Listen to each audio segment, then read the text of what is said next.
शाबाश, इसी तरह तेजी से बढ़ते रहो। अगर इसी गति से बढ़ते रहे तो जल्द ही तुम पर ढेर सारे बल आएंगे।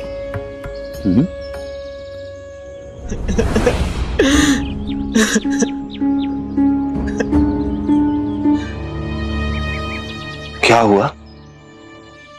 रो क्यों रहे हो? रो नहीं तो और क्या करूं? मेरे जिंदगी में मेरे साथ कुछ ना कुछ बुरा ही हो रहा है।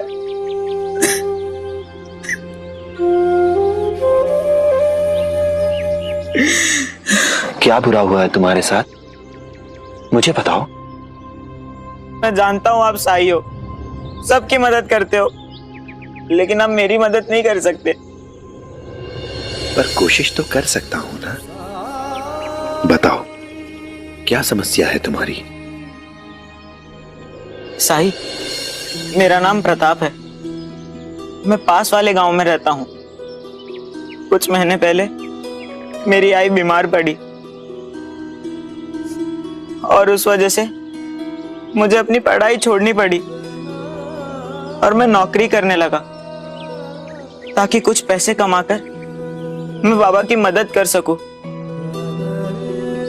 आई के इलाज के लिए मैं पर्याप्त पैसे जमा कर सकूं। मैं जिस साहूकार के पास काम के लिए गया था, उसने मेरी मजबूरी का फायदा उठाया। मुझे काम की आवश्यकता थी। साहूकार ने मुझे दिहाड़ी नौकरी तो दे दी, लेकिन मेरा मेहनताना बहुत कम तय किया। उसने कहा वो कुछ समय बाद मेरा मेहनताना बढ़ा देगा। मुझे काम की बहुत जरूरत थी, इसलिए मैंने वहां काम किया।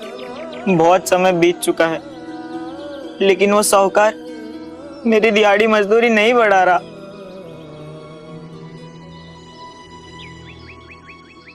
तो दूसरा काम तलाश कर लो। तलाश की और काम मिला भी, लेकिन मेरे नए मालिक को पता चल गया कि मेरा पुराना मालिक मुझे कितना मेहनताना देता था, और मेरे नए मालिक ने भी मुझे उतना ही मेहनताना देने की पेशकश की।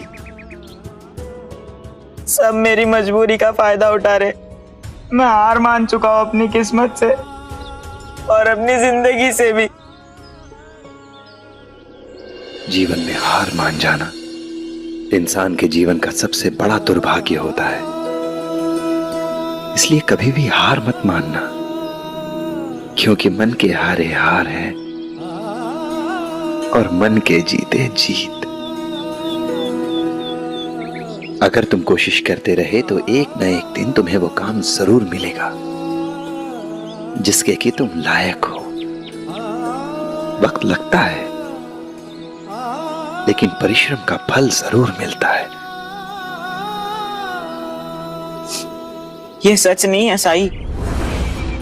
हम गरीब हैं और गरीबों का कभी भी अच्छा वक्त नहीं आता। वक्त सबका बदलता है,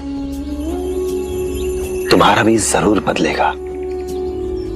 बस कड़ी मेहनत करते रहो। अमीर हमेशा से ही गरीबों का शोषण करते आए हैं।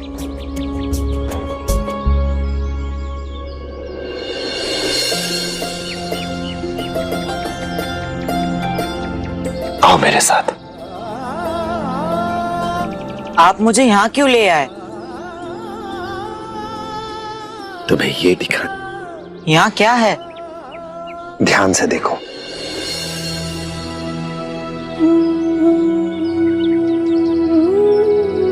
ये तो चींटियां हैं। हाँ, तुमने इन्हें पहले भी देखा होगा, लेकिन आज इन्हें ध्यान से देखो।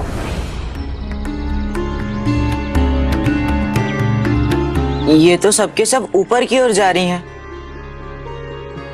इसमें ध्यान से देखने वाली क्या बात है?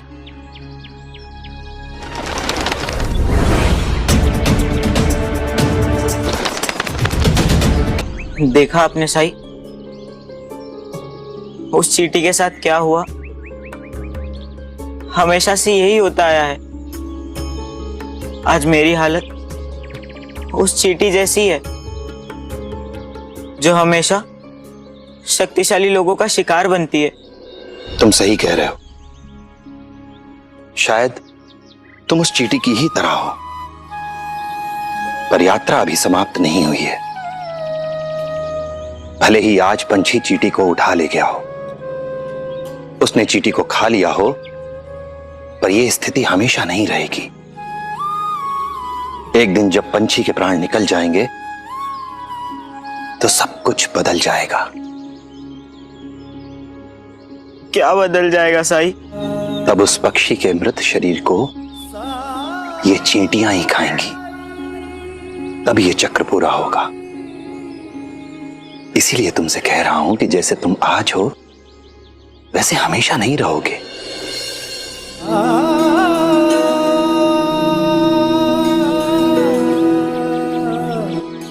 देखा तुमने, इस टहनी को तोड़ना कितना आसान था, क्योंकि ये अभी कमजोर है।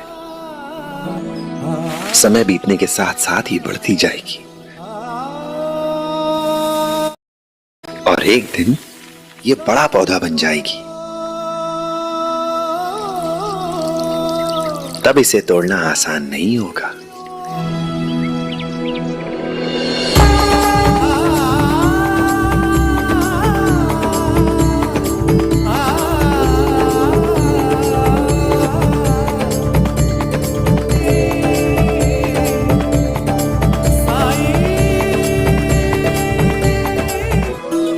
हाँ साई, मैंने अभी देखा। प्रताप, हम सभी में बड़ा बनने की, शक्तिशाली बनने की क्षमता होती है। किसी शाखा की छोटी सी टहनी भी अगर आग पकड़ ले तो पूरे जंगल को जलाकर राख बनाने का सामर्थ्य रखती है वो। इसलिए हमेशा कोशिश करते रहना, क्योंकि कोशिश से बढ़कर दूसरा कोई उपाय नहीं है।